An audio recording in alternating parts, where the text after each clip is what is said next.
Over the past few months, I've been covering a lot of analog horror series, some bad, some good, and people have been asking me what I think are some things that make a series good and what makes one bad. Well, in this video, we will be exploring why I think some work and some don't, and this will be primarily split into 4 categories, that being a unique story, interesting visuals, and sticking to realism, and avoiding falling into shock horror, with of course a deeper dive into what I mean by each section. Some stories so far have been able to do this way better than others. For example, almost all of Kane Pixel's work have been able to hold their own compared to almost every other analog horror series and are wholly his own unique creations. And in contrast, stories like Urban Spook fail at following these guidelines, falling heavily into shock horror and uninteresting visuals to the point of becoming monotonous and unwatchable for the majority of its time. Now, you might be saying that this is just advice that writers need for most work, and yes, that is true for most writers, but I also will be exploring it in the vein that makes sense for analog horror specifically, with extremely specific suggestions that deal with the subject matter. And if you're able to follow the things that I listed in the guidelines, then it should overall make your story much more watchable.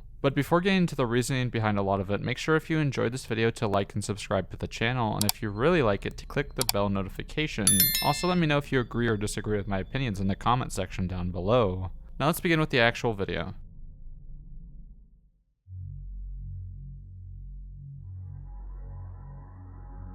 Having a unique story is wholly important for what makes an analog horror story actually work, as is a lot of media. Because if you don't have a unique story, what truly is the point to watching your creation? So what makes a story unique instead of a copycat of another? Well, first off, there's not taking your core central idea from others. No one wants to see a story that is completely derivative of the ones before it. This generally means avoiding things like cliches such as hyper-realistic blood, using real-life people if you aren't skilled enough to be respectful, the only scares being jump scares, and the most obnoxious one being, this is what they saw. One of the ones that wholly avoided falling into the trappings of the genre was The Backrooms by Kane Pixels. It has a unique story because even though the backrooms themselves have been done before in story form, he made a unique creature and made organizations to investigate and explore this already created idea. The story gave a unique edge to the Backrooms series that others didn't, while also showing an analog horror in a completely different way, by not following into the police tapes or PSAs that are so common within the subgenre, and instead focusing on bringing a found footage approach to it and a conspiracy angle. And that leads to why I had so many problems with the Batman analog horror. It falls into so many of the trappings of the genre by using tropes we have seen 1,000 times, such as the crazed person stealing kids, the scares being over-the-top jump scares, and this is the picture. That phrase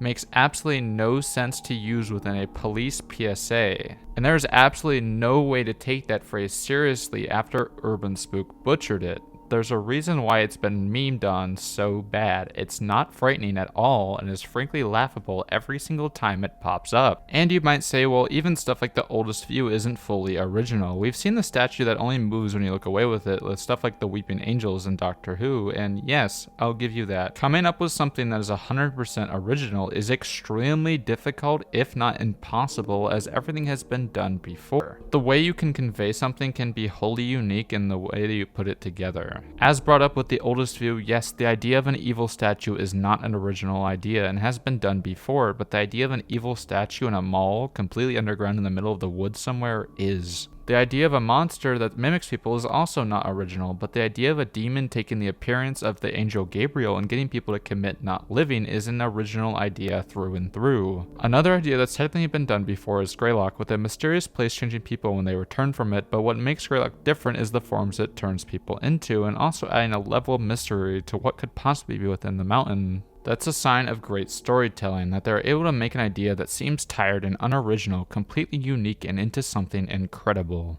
The excuse of everything being done before is just that, an excuse. You can come up with an original and unique idea while using elements of things that have been done before. You just have to make it your own. And with that, we move on to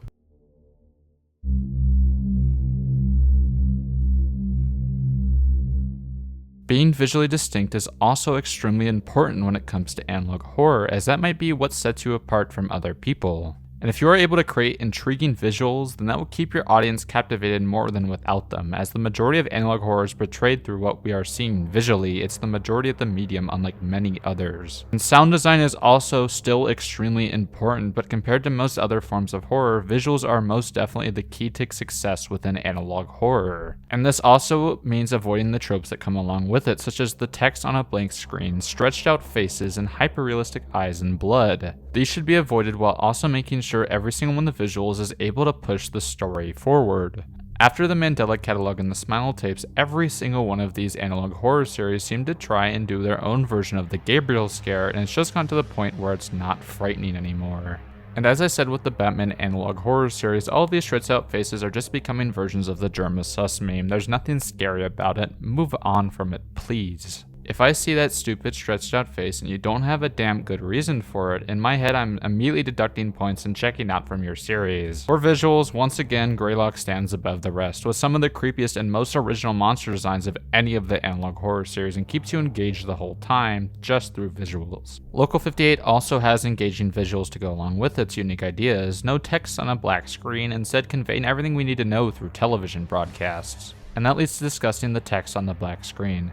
Seriously, we need to move on from this now. It's lazy and bad storytelling if the majority of the video is just going to be text on a black screen. No matter how interesting or intriguing the idea is, the question is going to come up, what is even the point of this being a video? People seem to be forgetting that horror doesn't even have to be a video format. If it's just going to be a story on a black screen, seriously just upload it to No Sleep or the Creepypasta forums instead. Not to sound too harsh, but there is absolutely no reason that the majority of your story should be text if you're going to make it in the video medium. Take the Spider-Man analog horror for example, and to other people recommending me that in the comments of my last one, thank you, that was one hell of a watch. The majority of the series is quite literally white text on a black screen with one scary image at the end, and it's so monotonous and boring that I literally couldn't get past the first few episodes. It wasn't just made into a creepypasta is beyond me, and if that's what the majority of your video is going to be, just do a creepypasta or No Sleep, please. Now that's not to say any text isn't bad. I still find like stuff like the Man in the Suit interesting, even though the majority of the episodes still have a lot of text. But the Man in the Suit also has interesting visuals that convey what we need to understand that the story itself isn't able to. And that's the other thing, the visuals need to be able to push the story in a forward direction. As much as I'm not a fan of the boiled one phenomenon, and I think it's extremely mid, the visual design of the film is excellent and convey everything that we need to know about the story in order to understand it. Same with the Mandela Catalog. As much as you might not like it, the way that he is able to push the story along through just visuals is impressive compared to many other videos in the medium. Every single thing that we need to understand the story is conveyed through just visuals alone. And that's what separates a lot of the higher quality analog horror. That ability makes or breaks a lot of these series.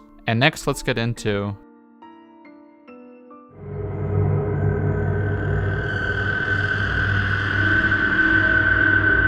Now you might immediately get defensive and start bringing up stuff like, aren't most of these stories about aliens and religious monsters? Well, yes, but that's not what I mean by sticking to realism. And what I mean by sticking to realism is that the way that the story has been portrayed, there has to be a level of believability to the method that is decided.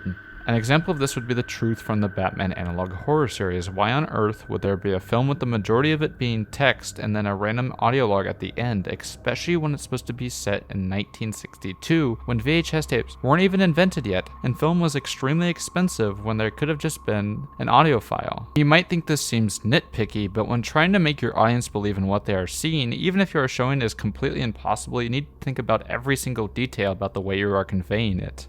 If they're going to include VHS tapes in the 1960s, you need to explain that this world is different from the one that we have now. That's what separates good writers and ones that need to hone their craft. Attention to detail. You need to pay attention to every little detail to make your story work as well as it does. For example, with Greylock, it seems to be set in the early 1990s when VHS tapes were extremely common and when the majority of groups would be making things like PSAs and government issues alerts would be made on VHS. Because it was cheaper and easier to put together, it just makes sense. Then it also needs to stick what would make sense for VHS tapes. People wouldn't be just showing text on a VHS tape, especially with a home video style of recording. There needs to be reasoning for the tape to be created in the first place. Without reasoning, it doesn't make sense for it to be made. This is where Urban Spook flounders, as there is no reason for the creation of the Urban Spook videotape. And this is where Piggy Soda excels, as instead of just doing what a lot of other analog horror videos do, where they don't think about stuff like that, it sticks extremely with the home video style, adding a level of believability to it that the other ones don't have. And you need to make sure that your audience is able to fall into the world that you are creating, and with the creation of that world, you need to make sure that it makes sense to people from ours. And up next is, of course,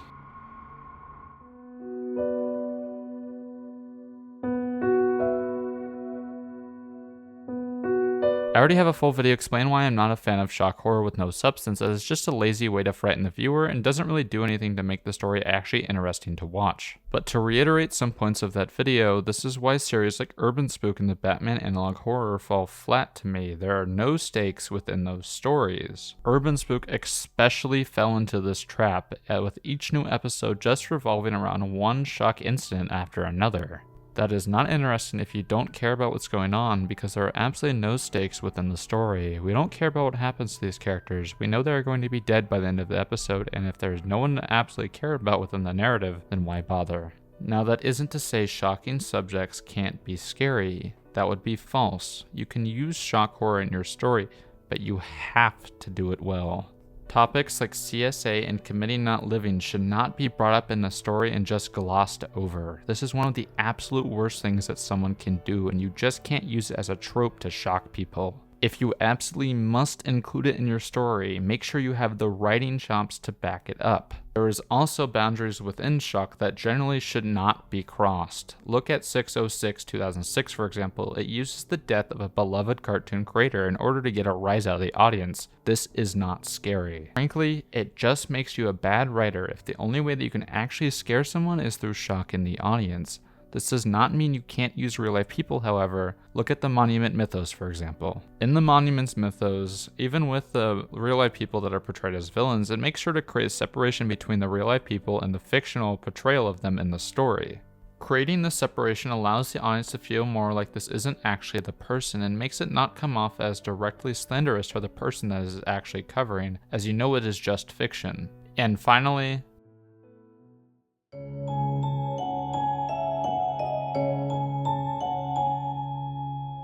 now to conclude this video, if you're able to follow all 4 of those guidelines, then you should be able to make something that stands out from the crowd and make something of a higher quality. But of all the things, the most important thing when creating an analog horror is of course practicing, and as the phrase goes, practice makes perfect. And with keeping all that in mind, thank you all for watching. I just wanted to say thank you all for joining the channel. Considering less than a month ago I was sitting at 950 subs and now I'm at 3,000. That just never ceases to amaze me. So thank you all for watching, and make sure to join the Discord server in the comments down below. We have a lot of fun discussions with one another, and I'll see you all next week.